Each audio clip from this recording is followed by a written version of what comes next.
सोचिए, कॉलेज की कैंटीन है, 5 दोस्त बैठे हैं, अपने अगले ट्रिप का प्लान बना रहे हैं। गोवा, मनाली, ये सब सुन सुन के बोर हो चुके हैं। उन्हें कुछ अलग चाहिए, कुछ नया, कुछ ऐसा जो हमेशा याद रहे।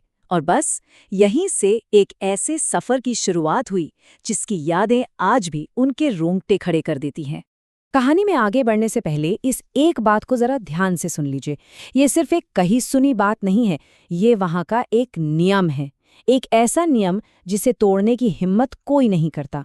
यही वो चेतावनी है जो दुमास बीच की काली रेत में दबे हजारों राज और डरों की नींव रखती है। तो जब कुछ अलग करने की बात छिड़ी, तो ग्रुप में से एक दोस्त मयूर ने एक नाम सुझाया, दुम्मास बीच। सूरत के पास, उसके गांव के एकदम करीब। पर ये कोई आम खूबसूरत बीच नहीं था। अरे नहीं, ये वो जगह थी जो अपनी खूबसूरती से कहीं ज्यादा अपनी डरावनी भुताहा कहानियों के लिए जानी जाती थी।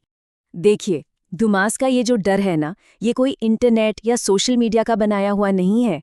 और यही बात इसे और भी ज्यादा डरावना बनाती है। ये कहानियां सदियों से वहाँ के बड़े बुजुर्ग सुनाते आ रहे हैं, सोशल मीडिया रील्स बनने से बहुत बहुत पहले से। इस जगह का इतिहास इसकी ऑनलाइन फेमा से कहीं ज्यादा गहरा और खौफनाक है। अब जैसे ही मयूर ने ये नाम लिया, ग्रुप में मानो दो फाड़ हो गए। कुशल जैसा एक दोस्त तो इस हॉन्टेड बीच के आइडिया से ही एक्साइटेड हो गया। वहीं कुछ का मानना था कि अरे ये सब बस अफवाहें हैं। एक दोस्त ने तो साफ साफ कह दिया कि भाई अगर रात में रुकने का प्लान है तो मैं नहीं आ रही। और इस डर को और पक्का करती थी ये बात कि वहां के लोकल मछुआरे भी सूरज ढलने के बाद अपनी नाव उस तरफ नहीं ले जाते थे। तो भाई, बड़ी बहस के बाद प्लान बना कि चलो दिन में घुमाते हैं, रात का रिस्क नहीं लेते। लेकिन जब वो लोग दुमास बीच पहुंचे तो नजारा एकदम उल्टा था। वहां तो लोगों की भीड़ थी, बच्चे खेल रहे थे, चाट पकोड़े के ठेले लगे थे। ऐसा लग रहा था मानो किसी मेले में आ गए हों। और दोस्तों, यही इस जगह का सबसे बड़ा धोखा है। दिन की इस चहल पहल के नीचे एक बहुत ही भयानक सच छिपा था। वो रेत जो उनके पैरों के नीचे थी, वो आम रेत नहीं थी, वो काली थी।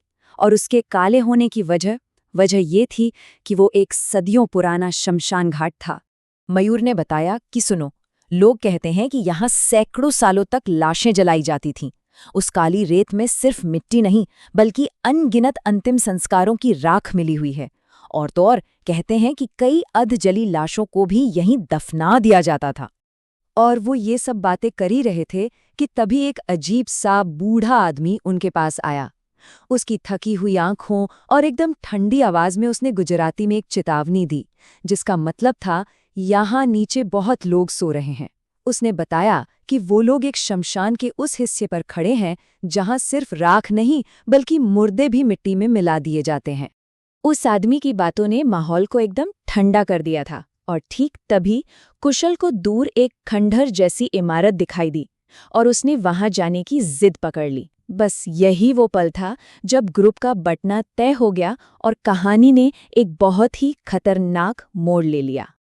रिया और आरिफ ने तो सीधे सीधे मना कर दिया। अब बचे 3, नील, मयूर और कुशल। वो खंडर की तरफ बढ़ गए, लेकिन कुछ दूर जाते ही वहां की वीरानी और सन्नाटा देखकर नील भी डर गया और वापस लौट आया।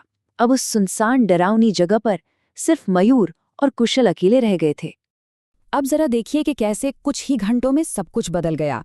शाम के 4 बजे वो उस खंडहर पर पहुंचे। वादा किया था कि 6 बजे तक लौट आएंगे, लेकिन जब वो पानी से बाहर निकले तो अंधेरा घिर चुका था और उन्हें वापसी का रास्ता ही नहीं मिल रहा था। और आधी रात होते होते सबसे बुरी चीज हुई, दोनों के फोन की बैटरी डेड हो गई। यहां से शुरू होता है असली खौफ का खेल। जैसे ही अंधेरा गहराया, हवा में से किसी ने उनका नाम पुकारना शुरू कर दिया। कभी समंदर की तरफ से आवाज आकी तो कभी ठीक उनके पीछे से। ये वो आवाजें थीं जिनका कोई शरीर नहीं था। डर ने तो अपनी सारी हदें तब पार कर दी जब एक आवाज ने मयूर का नाम पुकारा। मयूर का चेहरा एकदम सफेद पड़ गया, क्योंकि वो आवाज हूबहू उसकी दादी की थी। वही दादी जो 8 साल पहले खेतों से लौटते हुए गायब हो गई थी और फिर कभी नहीं मिली। और इसके बाद तो जैसे उन पे हर तरफ से हमला हो रहा था। अचानक हवा में जलती लकड़ी की गंध फैल गई। फिर उन्हें सफेद कपड़ों में एक साया चलता हुआ दिखा। अचानक दूर से कुत्तों के रोने की डरावनी आवाजें आने लगीं और फिर किसी की अंतिम यात्रा के मंत्र सुनाई देने लगे। और फिर वो हुआ जिसकी किसी ने कल्पना भी नहीं की होगी। वो अंतिम यात्रा वाले लोग जलती हुई लकड़ियां लेकर उन्हीं की तरफ दौड़ पड़े। सोचिए वो मंजर। जान बचाने के लिए मयूर और कुशल बेतहाशा भागे। भागते भागते वो पानी के पास पहुंचे। पलटकर देखा तो पीछे कोई नहीं था, सब शांत। लेकिन तभी समंदर के अंदर से एक बहुत बड़ी चमकती हुई कोई चीज, कोई आकृति बाहर निकली। वो इतनी भयानक थी कि दोनों के हलक से चीख तक नहीं निकली और वो वहीं बेहोश होकर गिर पड़े। अगली सुबह हुई। उनके दोस्त, घरवाले, पुलिस सब उन्हें ढूंढने बीच पर पहुंचे। उन्होंने उस पुरानी इमारत के आसपास हर कोना छान मारा, पर मयूर और कुशल का कोई अता पता नहीं था। और फिर काफी देर ढूंढने के बाद वो दोनों मिले, पानी के किनारे, बेहोश। उनके कपड़े गीले थे और पूरा शरीर रेत से लिपटा हुआ था, जैसे किसी ने उन्हें रेत में दबाने की कोशिश की हो। लेकिन कहानी यहाँ खत्म नहीं होती। उस रात का असर वो सुबह होने पर खत्म नहीं हुआ। दोनों कई दिनों तक तेज बुखार में तपते रहे। हैरानी की बात ये थी कि उनके शरीर से रेत निकल ही नहीं रही थी। वो आज भी रात में नींद में चीखते हैं, और मयूर को तो जलती लकड़ी की गंध से आज भी वही खौफ महसूस होता है। वो रात उनके जहन में हमेशा के लिए कैद हो गई। ये पूरी कहानी हमें एक बहुत गहरे सवाल के साथ छोड़ जाती है। आखिर ऐसा क्यों है कि कुछ जगह अपने अतीत को, अपनी कहानियों को और अपने दर्द को कभी पूरी तरह से छोड़ नहीं पाती? क्या जमीन भी यादें सहेज कर रखती है?